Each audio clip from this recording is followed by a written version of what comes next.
Hello fellas. Welcome back to Top 5 Choices. Today's video I am gonna do a detailed review and pick the top 5 best touchscreen laptops, 2021. After doing proper researches, we came to the conclusion that meets the best in terms of overall.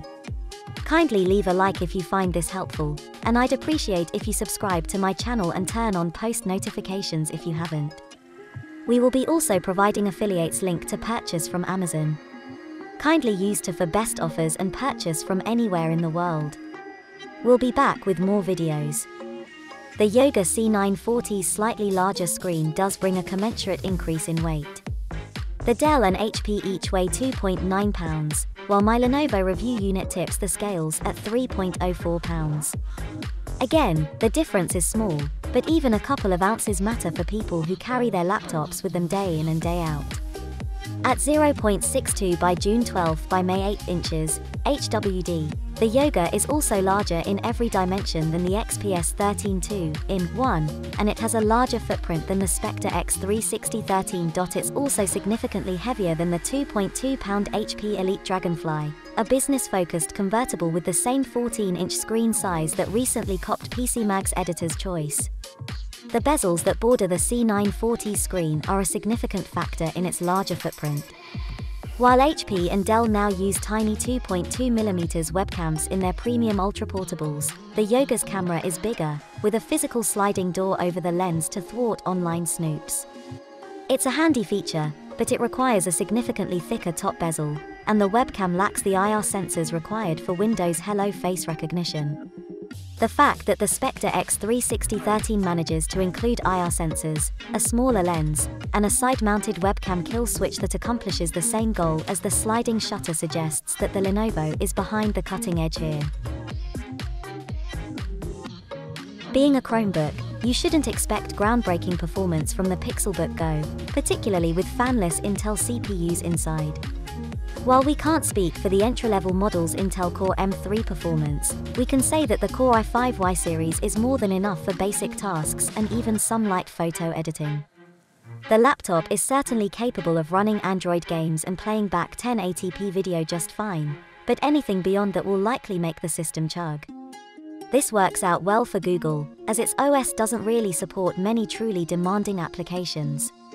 We found that, with 8GB of RAM, this Chromebook is much more able to multitask between a number of Google Chrome browser tabs, more than a dozen, without having to reload them upon accessing them due to memory shortages. Most Chromebooks at this price offer just 4GB of RAM to their detriment, as Google's browser is awfully RAM dependent, even after updates. Also, for its price, the Pixelbook Go's Geekbench 4 numbers aren't that much worse than the latest MacBook Air, at least with the configurations we've tested. That's quite an impressive feat for a Chromebook, and, ironically, quite a feat for the MacBook Air. In short, any task we need to perform to do our jobs here at TechRadar can be done on this Pixelbook Go without issue. That doesn't speak for every user out there, but we do have a varied and intense workload spanning several browser tabs and Android apps at any given time. The Surface Laptop has always been a gorgeous piece of hardware, and the Surface Laptop 4 is definitely no exception. The model we got in for review is the 13.5-inch Surface Laptop 4, and it is one of the most lightweight and thin laptops we've ever used that doesn't totally suck to type on. It comes in 4 color options, and we got the Platinum option. It's beautiful. The lid of the Platinum Surface Laptop 4 is, well, platinum colored, with the only marking being a Chrome Microsoft logo square in the middle of the laptop. The bottom of the laptop looks similar, but the keyboard tray has a slightly darker color. The laptop is just 0.57 inches thick and weighs just 2.79 pounds, 1.3 kilograms, which makes it a breeze to carry around in your bag while commuting around.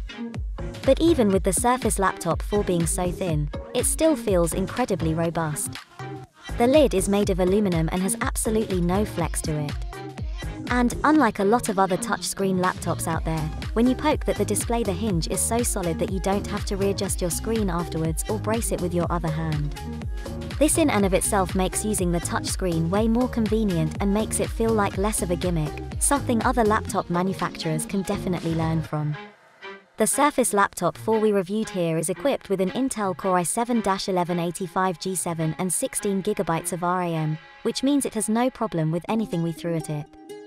Even when we loaded this laptop up with literally dozens of Chrome tabs, while listening to music through YouTube and chatting on both Slack and Discord, the Surface Laptop 4 doesn't show any sign of slowing down.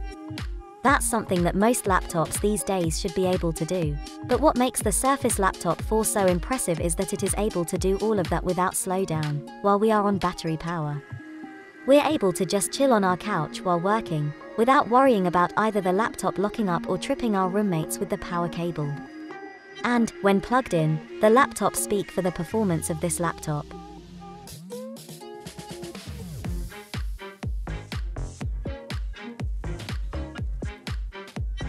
With a premium price you expect a premium design, and HP certainly delivers with the HP Spectre X360, 2021.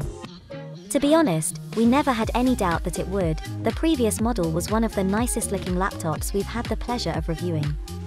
So, it comes as little surprise that the new model is yet another gorgeous laptop from HP. Design-wise, the HP Spectre X360, 2021, is basically identical to the previous model, which is no bad thing, considering how impressed we were with its looks. The HP Spectre X360, 2021, arrives with a brushed metal design that's available in several color combinations. The 360-degree hinge, which allows the screen to flip back completely, turning the HP Spectre X360, 2021, into a tablet-like device, feels solid and reliable. The right-hand side is engraved with the word Spectre, a nice touch that further cements the HP Spectre X360, 2021's overall premium feel.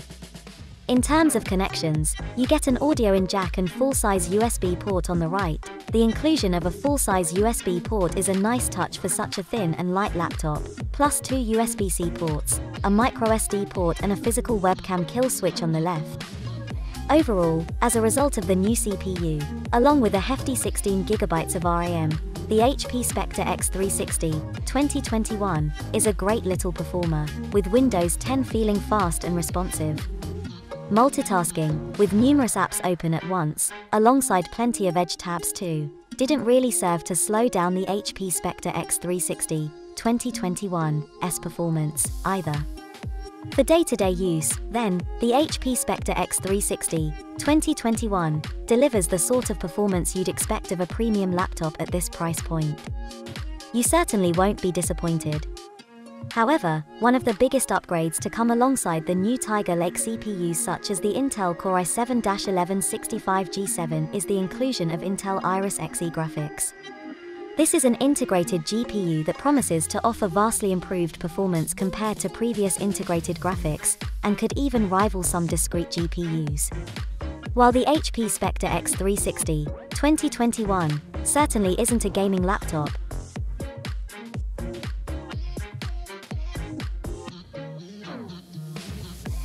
with a modern 10nm Intel processor, the Dell XPS 13 7390 offers performance that is comparable with most Windows quad-core laptops and at times beats them. Intel's Core i7-1065G7 processor has hyper-threading, so appears as 8 logical cores in Windows 10, idling at 1.5 GHz, but in this laptop we measured it running at 2.9 GHz over sustained periods during tests.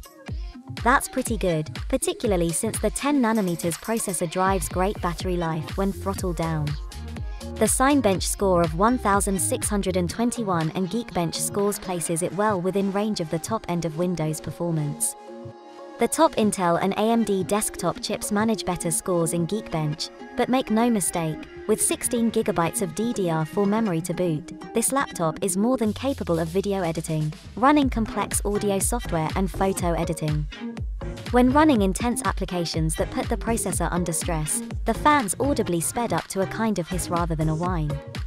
This is true on most laptops and wasn't a notable issue here.